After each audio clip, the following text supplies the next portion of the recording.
The silence inside Buckingham Palace was never truly empty. It carried the weight of footsteps long gone, the echoes of sovereign decisions, the discipline of centuries folded into stone. On evenings like this, beneath chandeliers that had witnessed wars, weddings, and farewells, tradition did not simply decorate the room. It governed it. But tonight, something was wrong. Not loudly, not rebelliously, just precisely wrong. A chair had been moved 3 inches. No announcement, no amendment entered into the ceremonial registry. No seal pressed into wax.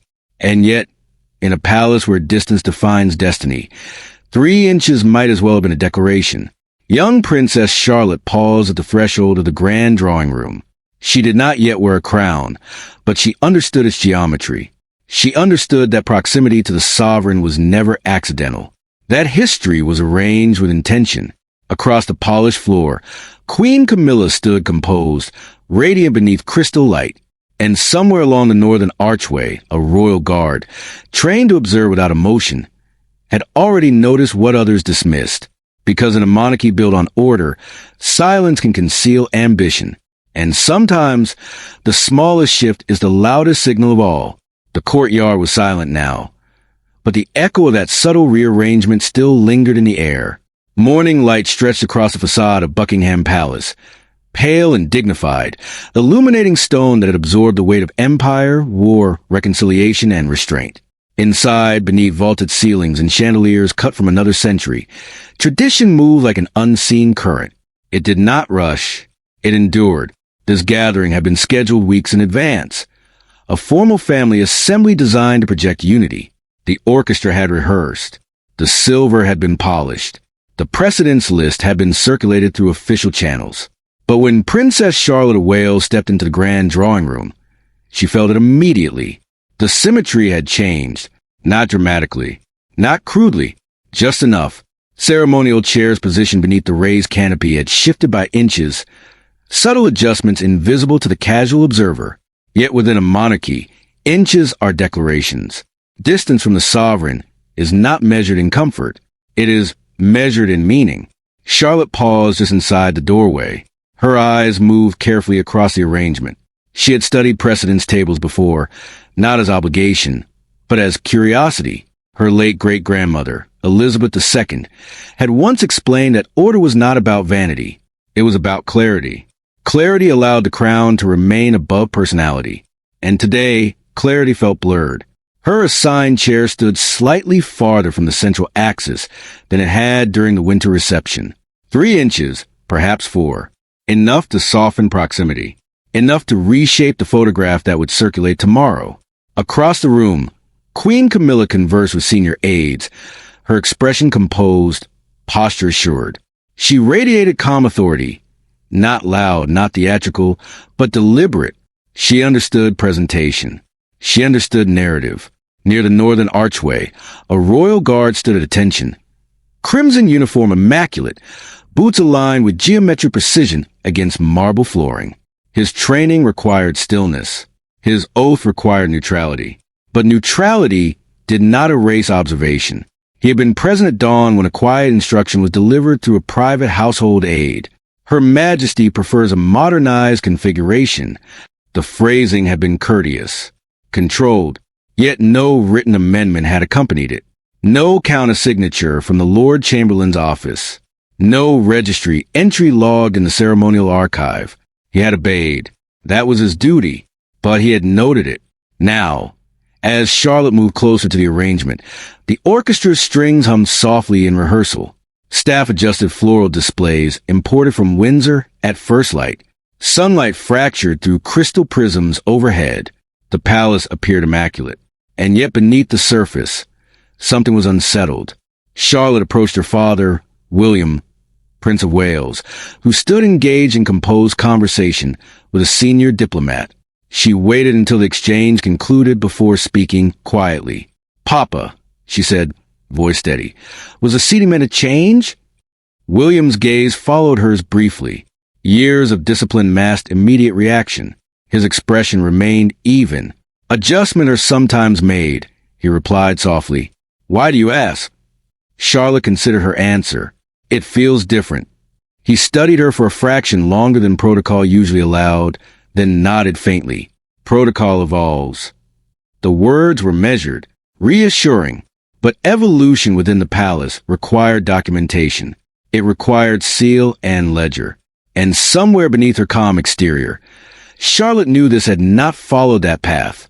Meanwhile, Camilla's eyes moved subtly across the room. She observed alignment. She observed sightlines. She understood how imagery shaped public memory. The changes were gentle, no public demotion, no overt reordering, only a slight recalibration of visual gravity. Symbols rarely announced themselves. They repositioned. The reception commenced. Guests entered beneath gilded arches. Conversation filled the air with polished civility. The orchestra transitioned into restrained classical arrangements once favored during formal evenings. Crystal glasses chimed softly as they were lifted in greeting. Charlotte took her seat. The difference was physical now. Small, almost imperceptible, yet undeniable.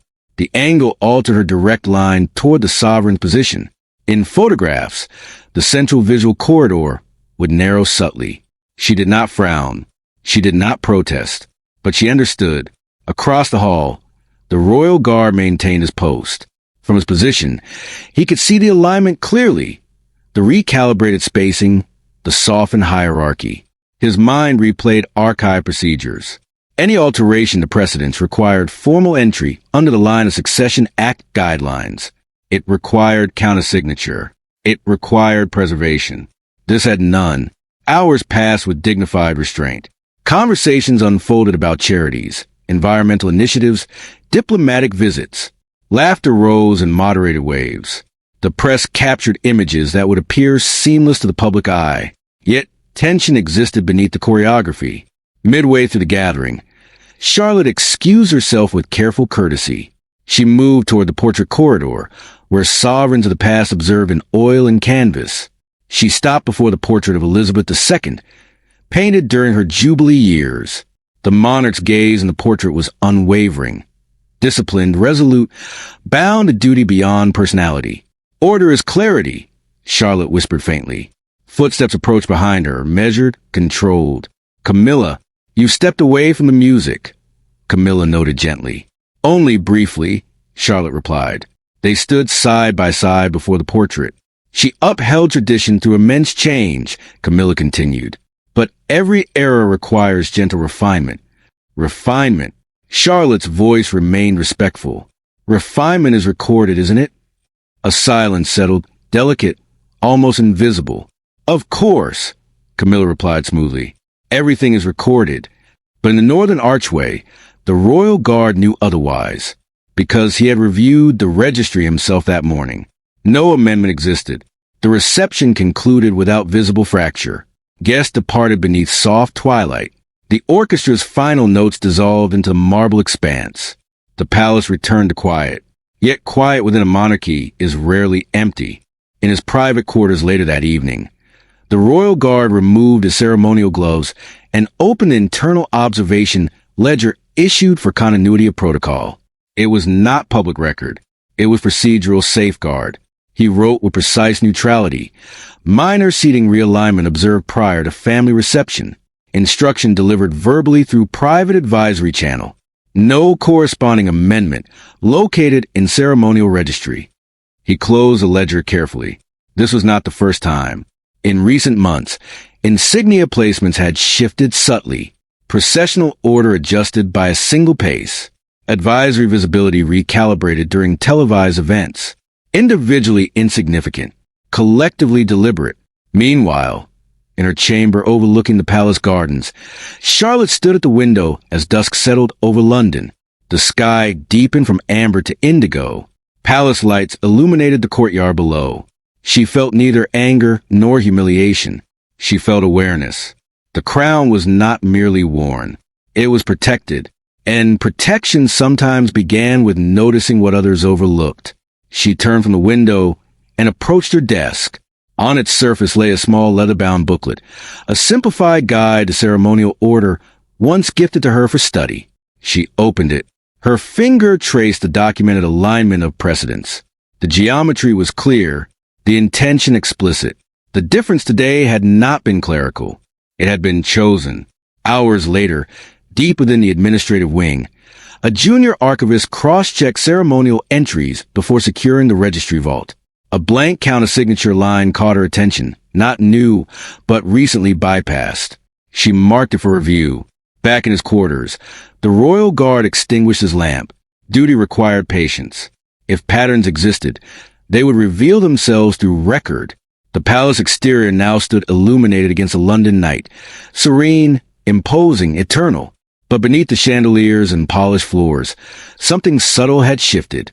And as the guard sealed his written observation, a realization settled with quiet gravity. This was not an isolated refinement. It was the beginning of a pattern. By morning, the silence would remain intact. But the question of how many other lines had been quietly redrawn would no longer be so easily ignored. The palace was quiet again, but the silence no longer felt neutral. By morning, the marble corridors of Buckingham Palace carried a different weight. Staff moved with customary precision. Footmen aligned silver trays. Clerks sorted correspondence sealed in cream envelopes bearing the royal cipher. Outwardly, nothing had changed. But beneath the ritual of normalcy, a question had taken root. And questions, within institutions this old, do not disappear. They wait, in a secured wing seldom visited by the public. The royal guard descended a narrow staircase, leading toward the archival offices connected to St. James's Palace.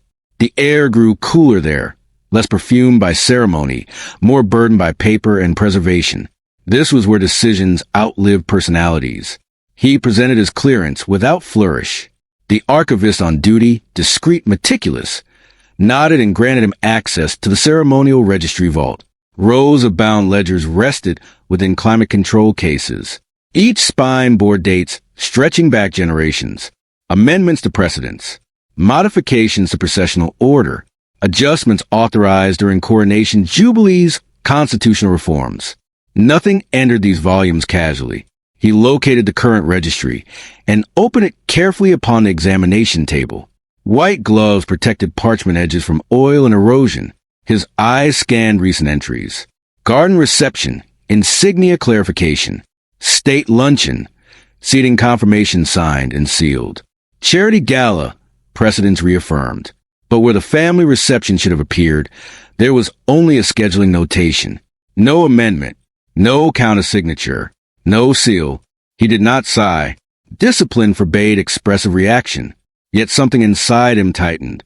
He retrieved auxiliary files. Advisory memoranda circulated to the royal household over the past 6 months. Each document bore identification numbers, routing confirmations, and archival stamps. Except for three. 3 adjustments, minor on their surface, had entered practice without registry confirmation. A chair repositioned during a spring banquet. A procession shortened by 1 pace during a remembrance ceremony. A shift in advisory visibility at a diplomatic reception. Individually administrative, collectively intentional. Meanwhile, several miles away within the private study of Kensington residence, Princess Charlotte sat at a polished desk with a different ledger open before her. Not the official registry, but printed copy of ceremonial guidance once upheld rigorously during the reign of Elizabeth II. The pages were annotated in her careful handwriting. Margins contained questions, observations, small pencil marks where procedures seemed particularly deliberate. She compared diagrams. The geometric symmetry described in official guidelines did not match what she had seen. Her brow did not crease in anger. It sharpened in concentration. Because if precedence was altered without documentation, it was no longer refinement. It was reinterpretation. And reinterpretation, in matters of monarchy, reshapes legacy. Back in the archives, the Royal Guard requested access to advisory committee communications. The archivist hesitated, not from suspicion, but from protocol. "May I ask the purpose of your review, sir?" "Continuity verification," he replied evenly. The phrase was sufficient. Digital correspondence appeared on a secured monitor. He scrolled methodically. There, a private directive routed through a senior aide attached to Queen Camilla's office. The language was polished. Her Majesty expresses preference for a contemporary alignment reflecting inclusivity and evolving familial visibility. No explicit instruction. No direct command. But the timing corresponded precisely with the first undocumented shift. He leaned back slightly, not in doubt, but in calculation. Modernization was not forbidden. The monarchy had survived precisely because it adapted. Yet adaptation followed process. It required sovereign assent, and sovereign assent required record. He checked the sovereign authorization log. No recorded approval had been entered. The absence was louder than any signature. Hours later, Charlotte walked to the palace gardens under a muted sky.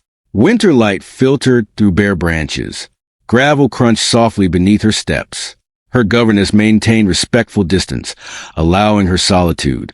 She replayed Camilla's words from the portrait corridor. Every era requires gentle refinement. Perhaps that was true, but refinement without record was not clarity. It was ambiguity. And ambiguity, in matters of succession and symbolism, could fracture unity silently. A gust of wind lifted the edges of her coat. She turned toward the palace facade, rising beyond trimmed hedges. It stood immovable, yet she understood that institutions could shift internally long before cracks appeared externally. Meanwhile, within a private office inside St. James's Palace, the royal guard compiled a procedural summary. He did not accuse. He aligned facts. Undocumented seating adjustment. They confirmed. Undocumented processional shift. They confirmed. Undocumented advisory prominence. They confirmed. Each instance traced back to a recommendation originating from Queen Camilla's advisory circle. Still, no registry entry. He closed the file and requested an internal review consultation, not an investigation, merely clarification, because clarity preserves stability, and stability preserved the crown. Later that evening, Charlotte sat again with her booklet of ceremonial precedent. She traced a diagram indicating proximity to the sovereign during private family gatherings. It was not about vanity. It was about signal. The crown did not compete. It ordered. If visual order softened gradually, public understanding would soften with it. She closed the booklet gently. Silence might preserve peace temporarily, but silence might also protect misinterpretation. The next reception was scheduled within days, a state event attended by senior household members and foreign dignitaries. Precedents would be visible, photographed, analyzed. If another undocumented alteration occurred, it would no longer be coincidence. Back in the archives, the Royal Guard sealed its preliminary findings within a secured envelope marked for restricted internal circulation. He paused briefly before pressing the wax seal. His oath echoed within him. Loyalty to the crown, not to individuals. The difference was everything. Night fell over London again. The palace lights reflected against rain-slicked pavement beyond the gates. Guards resumed their posts in disciplined symmetry. Charlotte stood at her window once more, looking toward the illuminated courtyard. She felt the weight of something forming, not confrontation, but responsibility. Because if documentation failed to mirror practice, someone would have to ask why. And sometimes, the smallest voice in the room carried the clearest memory of tradition. Meanwhile, a final detail surfaced within the registry system, a scheduling note for the upcoming state reception bearing an unusually broad authorization code. It permitted seating flexibility at the discretion of Her Majesty. The phrasing was new, uncharacteristically vague. The Royal Guard read it twice. Flexibility was not traditionally granted without explicit boundaries. And boundaries, once blurred, rarely restore themselves without consequence. He folded the document carefully. The pattern was no longer subtle. It was emerging. As preparations for the state reception intensified, one question pressed forward with quiet urgency. When ceremony shifts without record, whose safeguards align between evolution and erasure, the authorization code granting flexibility had not faded from memory. It lingered in the mind of the Royal Guard as the palace prepared for state reception, an event calibrated perfection beneath the vaulted ceilings of Buckingham Palace. Crystal chandeliers were lowered for inspection. Footmen rehearsed the precise cadence of entry announcements. Musicians tested acoustics that had once carried wartime declarations and coronation hymns. Everything gleamed, everything aligned, and yet beneath the polish, tension moved quietly. Princess Charlotte stood in the antechamber outside the grand ballroom, gloved hands folded neatly before her. The corridor hummed with restrained motion, aides whispering final confirmations, the soft echo of boots on marble, distant murmur of arriving dignitaries. She had reviewed the ceremonial guide again that morning, not obsessively, deliberately, because clarity, once unsettled, demanded restoration. Across the corridor, Queen Camilla conferred with senior household staff. Her tone was measured, her expression serene. If she felt pressure, it did not surface. Years within the institution had taught her composure as armor. The seating diagram for the evening rested on a silver tray. Between them, it had changed again. Not dramatically, but enough. Charlotte noticed immediately. Her chair's alignment relative to the sovereign's central axis had shifted by another measured increment, the visual corridor narrowing further. She inhaled slowly. The orchestra began its opening overture. Announcements echoed through gilded arches as guests entered in dignified procession. Titles were spoken clearly. Applause remained restrained, never exuberant. Hierarchy in motion. The royal guard took his assigned post along the eastern colonnade. From that vantage, he could see the entire arrangement. He recognized the new configuration instantly. And again, no registry confirmation had been issued. The reception advanced according to script. Toasts were delivered. Diplomatic smiles exchanged. Camera shutters clicked in disciplined bursts. But midway through the evening, during a transitional pause before the formal dinner seating, Charlotte stepped forward. It was not impulsive. It was precise. Her voice carried clearly, though she did not raise it. "Your Majesty," she said, addressing Camilla with full courtesy, "may I seek clarification regarding tonight's precedence arrangement?" The room did not gasp. It stilled. Even the orchestra's final note seemed to linger longer than intended. Camilla turned gracefully, smile intact. "Of course, my dear." Charlotte's posture remained respectful.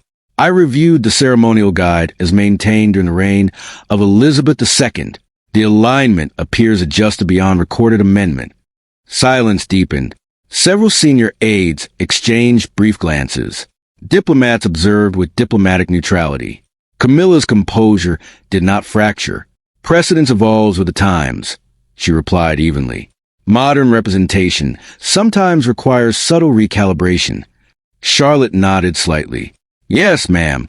And those recalibrations are entered into the ceremonial registry for preservation." A faint shift rippled across the hall. The royal guard felt like pressure against stone. Camilla's gaze sharpened, not harshly, but intently. "You are well studied." Charlotte's voice did not tremble. "I am taught that the crown is protected by record as much as reverence." A pause, long enough for meaning to settle. Camilla gestured lightly toward the seating plan. "The authorization grants flexibility at my discretion." Charlotte met her gaze. "Discretion recorded preserves clarity. Discretion unrecorded invites interpretation." The words were not accusation. They were reference. Several members of the royal household now watched openly. The Lord Chamberlain stood near the dais, expression controlled but attentive. The royal guard's pulse remained disciplined, though internally he recognized the gravity of the exchange. This was not rebellion. It was invocation of procedure. Camilla's smile thinned by a fraction. "Are you suggesting impropriety?" "No, ma'am," Charlotte answered gently. "Only absence of notation." The orchestra had fully ceased now.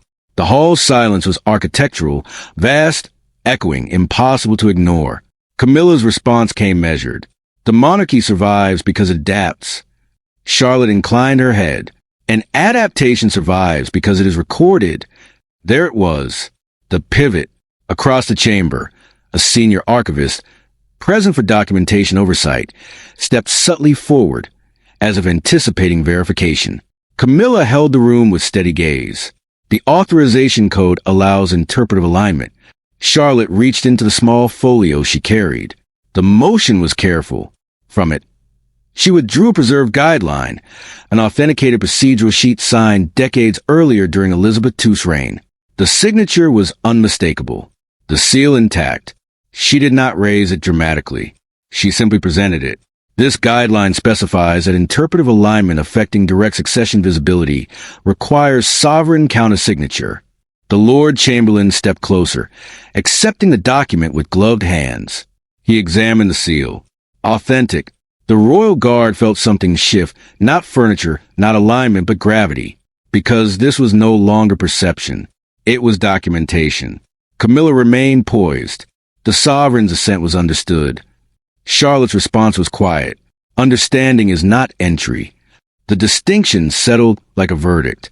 Murmurs began, soft, controlled, quickly subdued by etiquette, but they existed. The Lord Chamberlain cleared his throat gently. Your Majesty, if clarification would preserve institutional clarity, a registry confirmation may be advisable. Camilla's gaze moved slowly across the room. She was not cornered. She was confronted with process. There is a difference. The royal guard recalled the sealed observations in his ledger, the undocumented adjustments, the advisory communications phrased in suggestion rather than decree. This moment crystallized months of quiet alteration. Charlotte lowered her eyes respectfully. My intention is preservation. The humility disarmed potential accusation. Camilla inhaled once, measured. Very well, she said finally. The matter will be reviewed. The orchestra resumed softly, almost tentatively.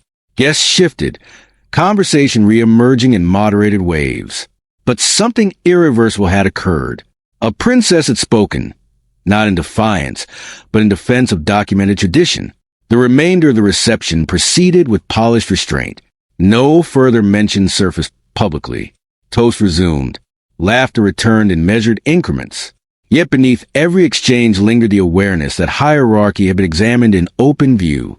Later that evening, within a secured administrative chamber, the Lord Chamberlain convened a quiet consultation. Present were senior aides, registry officers, and, at a respectful distance, the royal guard whose observations now carried new relevance. The guidelines Charlotte had presented lay upon the table. The absence of counter-signature was undeniable. One aide attempted explanation. The flexibility clause does not supersede sovereign record, the archivist replied calmly. Facts aligned themselves without drama. Meanwhile, Charlotte returned to her chamber, escorted through corridors that felt subtly altered, not in furniture, but in atmosphere. She did not feel triumph. She felt gravity, because speaking within such walls carries consequence. She paused before the window overlooking the illuminated courtyard. Had she fractured unity? Or preserved it? Elsewhere, Camilla sat alone within her private study. The composure she had maintained all evening now rested heavier. She understood institutions. She understood perception. And she understood that narrative, once challenged with documentation, demands recalibration. Back in his quarters, the royal guard reopened his sealed ledger. He added a single line, public reference to unrecorded precedents, guideline acknowledged. Internal review initiated. He closed the book carefully. His oath had not required speech, only witness. Midnight approached. The palace lights dimmed gradually. Footsteps quieted. Marble corridors exhaled. But beneath the arches, history had shifted course. Not violently, not dramatically, but decisively. Because when a princess invokes record over rank, the institution must answer.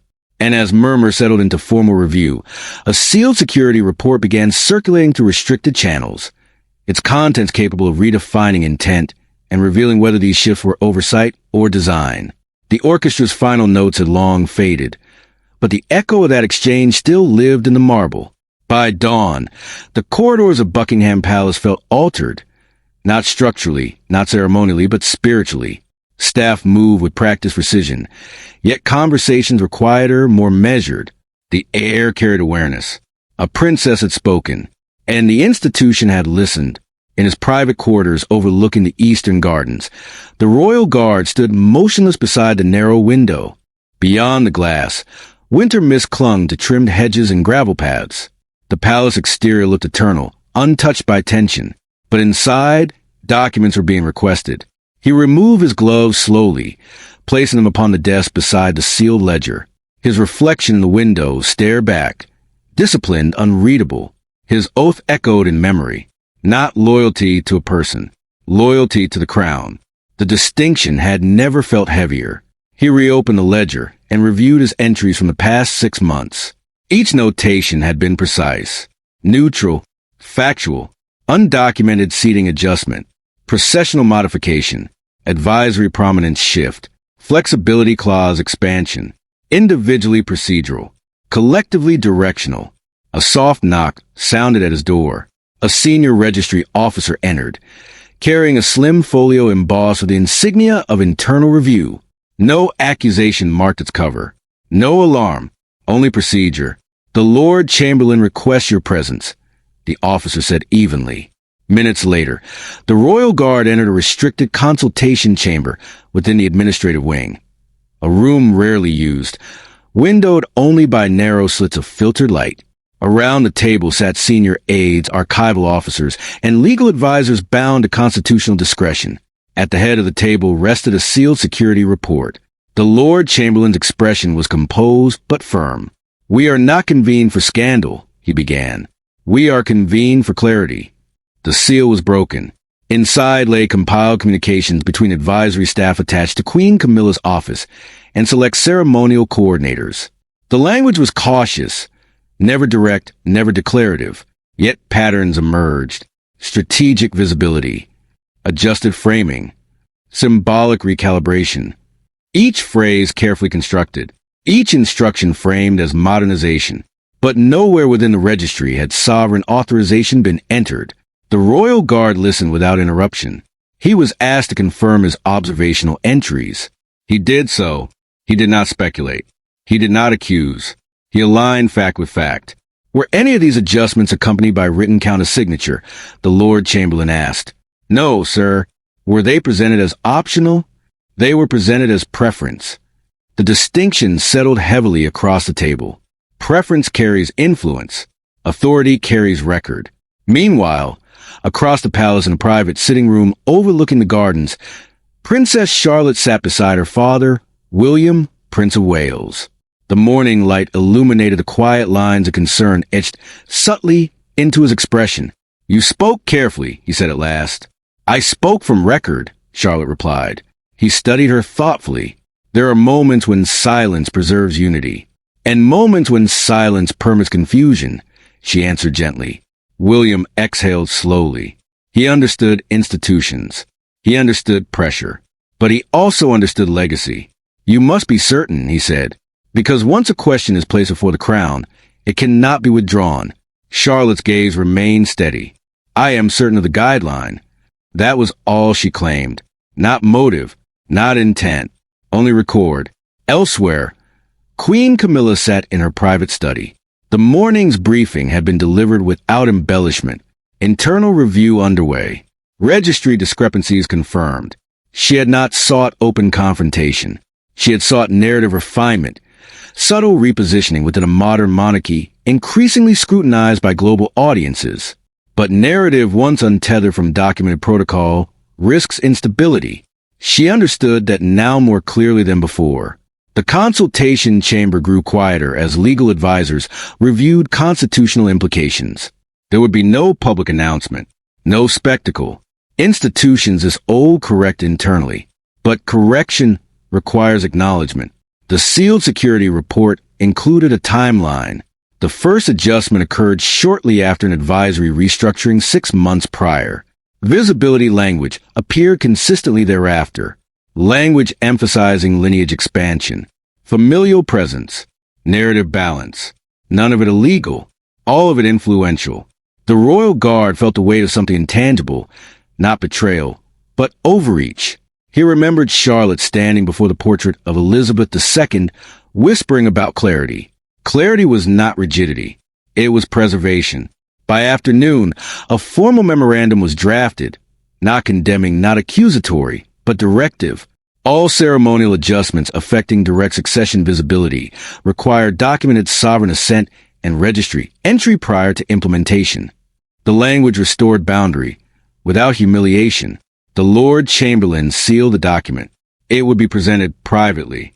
In the gardens below, Charlotte walked alone along the gravel path. Coat collar lifted slightly against the cold. The hedges stood symmetrical once more. Even nature within palace walls obeyed geometry. She did not feel victorious. She felt sobered, Because speaking had not been rebellion. It had been responsibility. And responsibility isolates as often as it protects. Back in the administrative wing, the Royal Guard was dismissed with quiet acknowledgement. His testimony would remain sealed within restricted archive. His name would not surface publicly. That was the nature of his oath. History is guarded most fiercely by those who remain unnamed. As evening approached, Camilla met privately with the Lord Chamberlain. The exchange was controlled. No raised voices. No accusation. Only fact. Procedural inconsistencies had occurred. Registry bypassed. Sovereign countersignature absent. Camilla listened. Her expression revealed neither anger nor defeat. Only calculation. Then it will be corrected, she said finally. Not defensively. Resolutely. Correction preserves dignity. Public scandal destroys it. The memorandum was signed that evening. The flexibility clause would remain, but boundaries would be defined. Advisory influence over ceremonial arrangement would require documented oversight. Quiet restoration. In his quarters, the Royal Guard extinguished his lamp once more. His oath felt intact. Because loyalty to the crown sometimes demands resistance to quiet drift. Charlotte stood again at her window as twilight settled over London. The palace lights flickered against the darkening sky. She wondered whether unity had been strained beyond repair. But unity built on clarity does not fracture easily. It stabilizes. Minor adjustments on paper. Significant corrections in principle. The Royal Guard resumed its position beneath the eastern archway that evening. Another gathering unfolded, smaller, quieter, absent diplomatic spectacle. As guests entered, the alignment remained precise. No subtle narrowing of sightlines. No softened proximity. He did not smile, but his posture felt anchored once more in certainty. In her private study, Camilla reviewed the updated procedural brief. The language was respectful, the tone neutral. No accusation embedded within it. She had not been publicly challenged. She had not been publicly diminished. But her advisory influence over ceremonial arrangement would no longer operate without documentation. She closed the folder carefully. Institutions endure because they adapt. But adaptation must coexist with structure. Even she understood that. Outside, London moved unaware of the quiet recalibration inside palace walls. Traffic flowed along the mall. Tourists gathered beyond iron gates. Cameras captured exterior grandeur without knowledge of internal correction.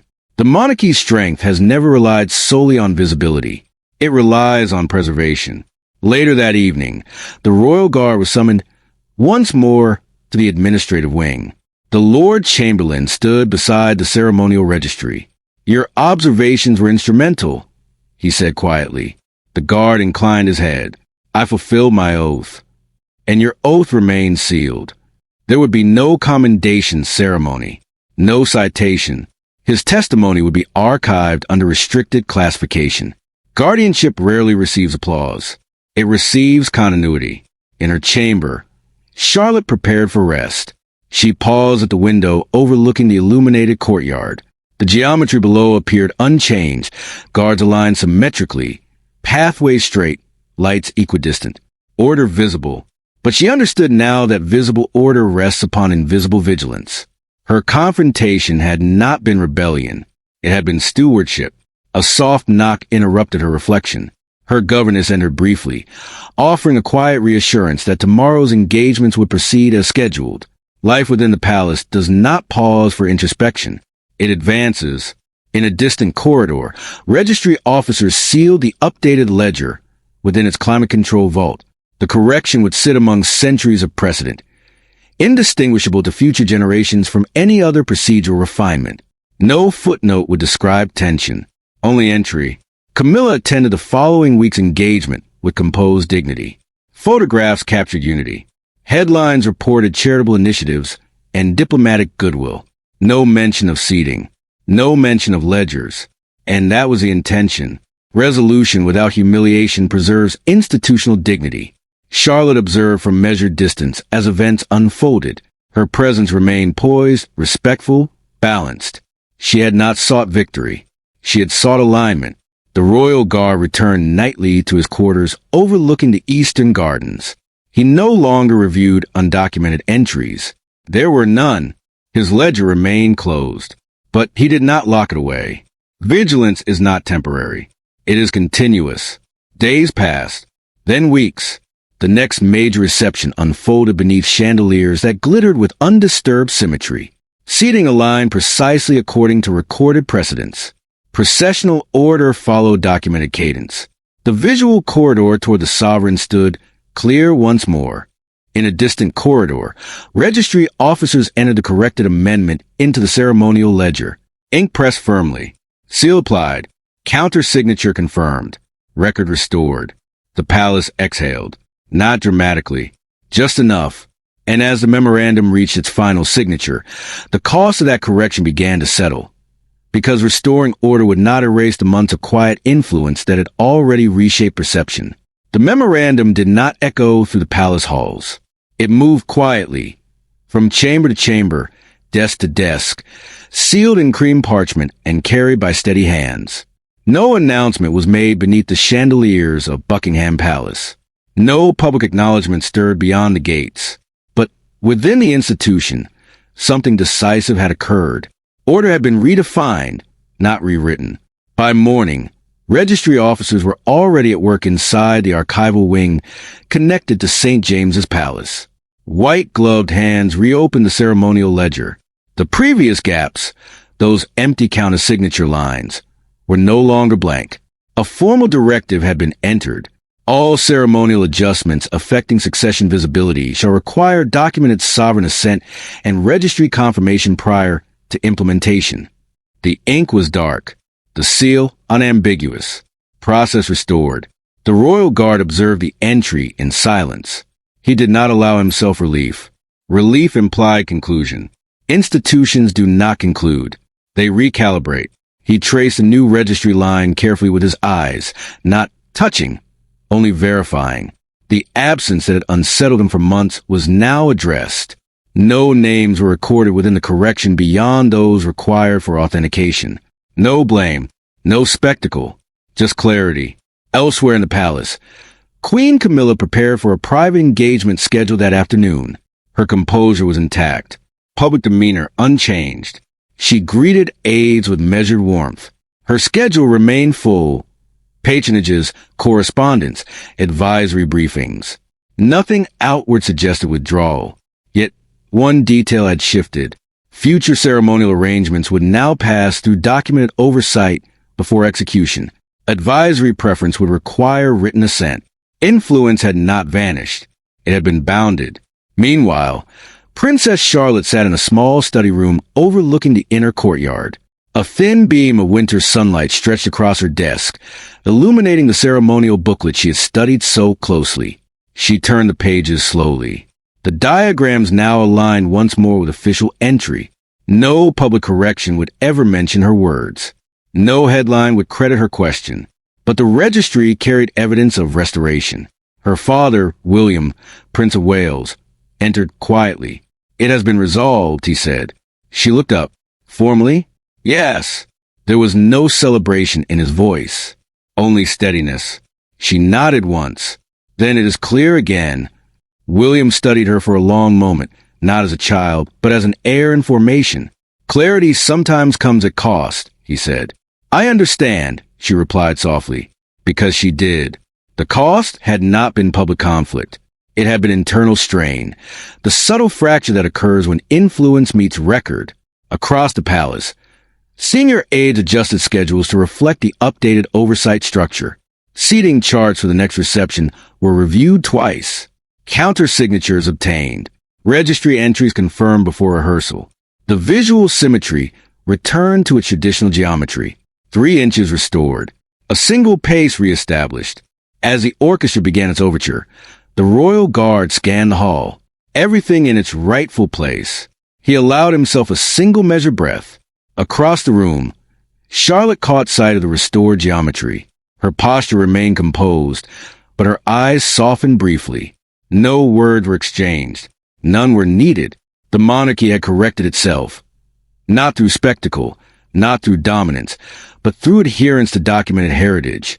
That is how institutions endure. And as calm settled fully back into the palace corridors, Charlotte began to understand that safeguarding tradition was not a single act, but a lifelong inheritance she would one day carry far beyond 3 inches of space. The palace lights dimmed gradually, one wing at a time. From above, Buckingham Palace appeared unchanged, its facade illuminated against a London night, its gates closed with familiar authority. Tourists would still gather at dawn. Cameras would still capture ceremony. The world would see continuity, and continuity, in many ways, had been preserved. But within those stone walls, something deeper had settled into place. Not victory, not defeat, understanding. Princess Charlotte stood beneath the archway overlooking the inner courtyard, the cool evening air brushing softly against her coat.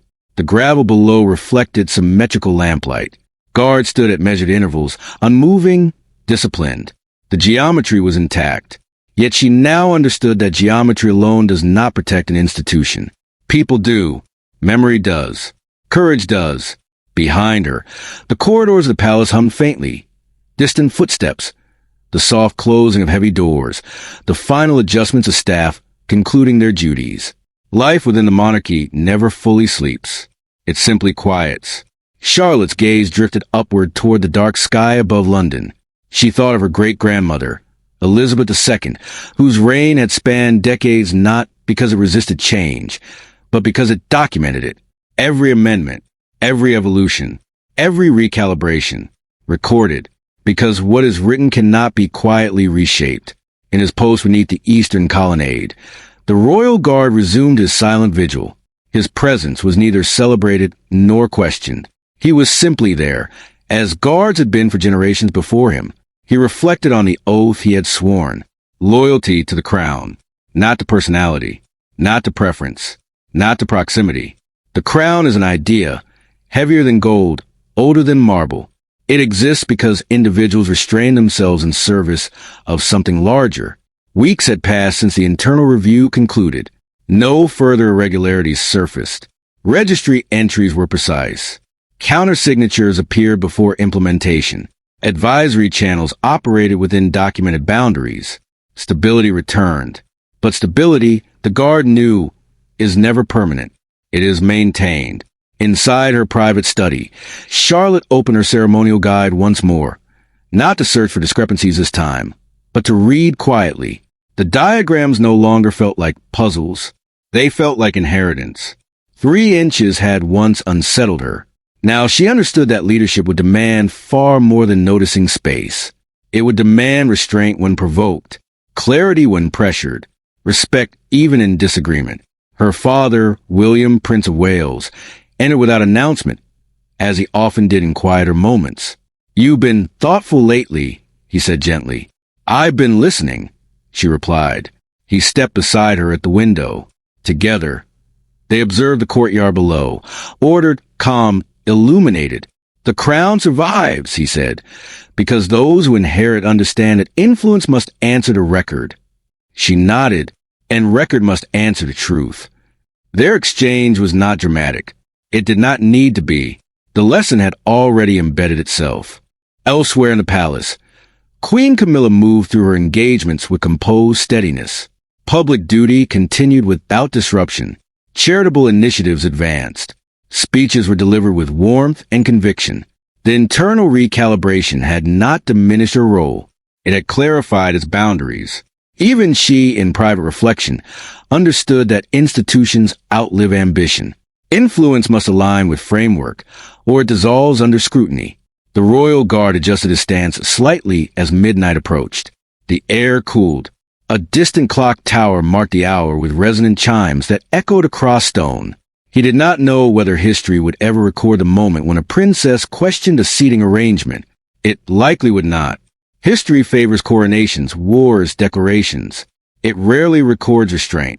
But restraint is often where institutions are saved. Charlotte closed her booklet and extinguished the lamp on her desk. The room fell into soft shadow. As she moved toward the doorway, she paused briefly before a framed photograph of her family. Formal, composed, aligned according to documented precedent. Images endure, but so do intentions. Beyond the palace gates, London stretched vast and unaware. The monarchy remained a symbol, sometimes debated, sometimes revered, but always observed. And observation demands integrity. In the administrative vault, the corrected registry entry rested among centuries of precedent. Ink dried, seal hardened, counter-signature preserved. Future generations might flip through those pages without noticing correction. They would see only continuity. That is a quiet triumph of proper process. It disappears into permanence. The royal guard shift concluded in the early hours before dawn. Another would replace him. Posture identical, vigilance identical. The continuity of guardianship required no applause. He walked the corridor one final time before retiring, boots striking marble with measured echo, discipline made audible. He understood now more clearly than ever that guarding the crown was not about preventing dramatic threats. It was about noticing subtle drift, about documenting what others overlook, about standing firm when silence tempts surrender. As first light began to brush the eastern sky, Charlotte stepped once more to her window. The horizon glowed faintly gold. Another day within the institution would begin. Engagement scheduled, duties performed, appearances maintained. But beneath those visible routines, something invisible had matured within her. Stewardship. She now understood that inheritance is not privilege alone. It is weight. The weight of ensuring that tradition serves truth. The weight of choosing record over convenience.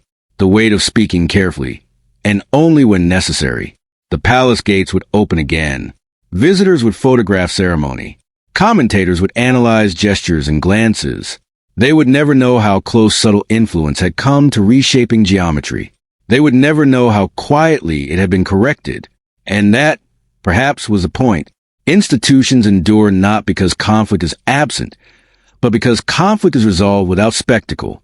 As the sun rose fully over London, light poured across the palace facade, illuminating stone that had seen centuries of challenge and recalibration. The crown remained, not because it is unchanging, but because those entrusted with it choose devotion over dominance. Charlotte stepped away from the window, posture steady, gaze forward. She did not yet carry the crown, but she understood its silence. And beneath the arches of the palace, as guards resumed their posts and corridors filled once more with disciplined motion, one truth settled gently into permanence. Legacies preserved not by control, but by courage measured in inches and loyalty measured in record. And as the palace returned to its timeless rhythm, one quiet question lingered beyond gilded doors. What other unseen moments of integrity will shape the future of the crown long before history ever learns their names?